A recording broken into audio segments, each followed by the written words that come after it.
का सवाल है कि किन चीज़ों पर तयम्मुम करना नाजायज़ है। किन चीज़ों पर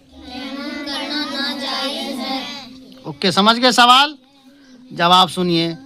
लकड़ी, लोहा, सोना, चांदी, तांबा, पीतल, अल्मुनियम, शीशा, रांग, गेहूं, जौ और तमाम गल्ले, कपड़ा, राख, इन तमाम चीज़ों पर तयम्मुम करना नाजायज़ है।